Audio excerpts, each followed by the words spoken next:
فيها اتصال في الاعضاء. في اليابان يقول لك ايه؟ لفظ الاطراف، اطراف الجسم اللي هي الايدين والاذن والقدم مره واحده يصل من امراض الجلطه، امراض الشرايين، امراض القلب. الله ده احنا بنغسلها كم مره؟ 5 مرات، وحتى 3 كام؟ 15 مره في اليوم تغسل فيهم وشي ورجلي ورجلي. صح ولا لا؟ طب ايه القصه ديت؟ ادي القصه دي بالظبط كده. ادي قدم الانسان.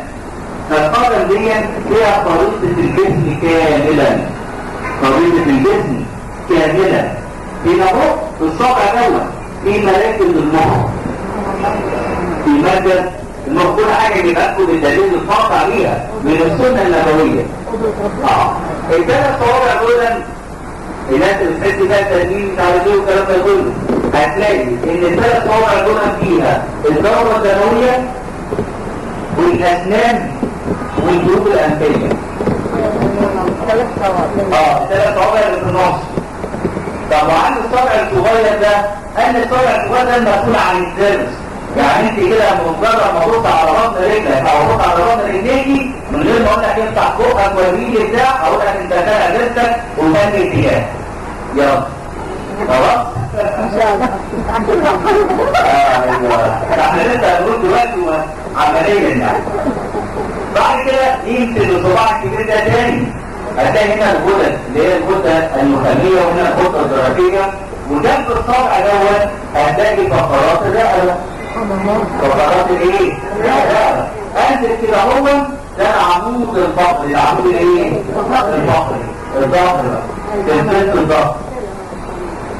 والحته دي هنا هتلاقيها منطقه الرئه، منطقه الايه؟ الرئه. انزل تحت كده في الجزء ده دي الخاصه بالامعاء، المعده والكلى والكبد والبكتيريات والطحال، كل الحاجات الموجوده فين يا اخوانا؟ في بطن الرجل. اما الكعب الاول هو الجهاز البولي عند الرجاله، والجهاز التناسلي عند ايه؟ عند السيدات.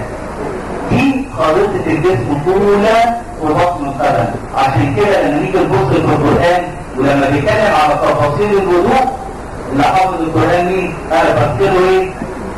ايديكم وارجلكم الى الكعبين. تفصيل كده. يمكن السنه النبويه علمتنا بقى ازاي تتوضا، وهنا 3 مرات وهنا كذا وهنا كذا، صح؟ لكن في القران ذكر القدم فيها ايه؟ الكعبين. الله. طب علامه الاستفهام هنا خلاص عرفنا ان الوضع، بس ده عجبني ايه؟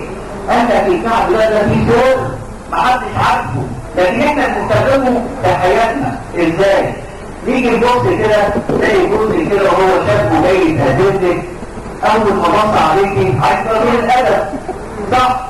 تلاقي عينه كده على الارض ويقف عين فين؟ هو لا ايه؟ يبص على الجنة. لا انت على كعب الرجلين، صح كده؟ ايه مرة يقول لك انت مع الأذى ولا ايه؟ مش مع الأذى. الله ايه يا عم عرفتها فيها؟ تنزلنا النبي صلى الله عليه هل إذا نظرت إليها يعني بص على وشها احتاجوا نفسك شوية. يقول لك يا اخي حد موجودة كده وأسدادنا كده. طب هي ايه المشكلة المعرقبة دي؟ قال لك المعرقبة اللي اسمها ليها عرقوبة هنا تعرف ان عظمها عريض. عظمها ايه؟ عريض. يعني ايه عظمها عريض؟ يعني لو هي مليانة سنة هي ده انسب حاجة لجسمها، لانها لو خدت او عملت رجيم كده هتلاقي العظم هنا بارد، هنا بارد والفوق بارد، والضعفين طبعا بالمسائل العائلية دي هتبقى العملية صعبة كده مع الراجل. طب خلينا يعني عمليين واقعيين كده. طيب ده موضوع الايه؟ اللي هو العدو. طب الكعب بقى قال لك الكعب ده احمر، زي طماطمايه كده، زي التفاحه من غير